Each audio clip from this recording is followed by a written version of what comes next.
ଆରେ ଏ ଟୋକାଟା ବୋଧେ ମତେ ମିଛ କହୁଛି। ଗାଧଉନି ବୋଧେ। ଆଜି ଦେଖିବି ସେ କେମିତି ଗାଧଉଛି।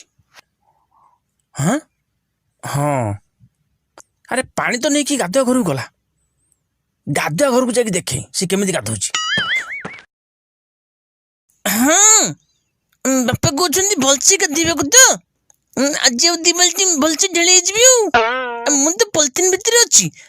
କୋଉ ପାଣି ମୋ ଦେହରେ ପଡିବ ନା ମତେ ଶୀତ ଲାଗିବ। ରିମଝିମ୍ ପାଣି ବର୍ଷୁଥିଲା ରେ, ରିମଝିମ୍ ପାଣି ବର୍ଷୁଥିଲା। ହଁ ଆରେ ଏ ଟୋକାଟା ଏମିତି ତାହେଲେ ଗାଧଉଛି। ହଁ ଆରେ ପଲିଥିନ ଭିତରେ ପଶିକି ଗାଧଉଛି। ପାଣି ଟିକେ ହେଲେ ବି ଦେହରେ ବଜଉନି। ହଁ ଯାଇ ତାକୁ ଦଉଛି ଆଜି।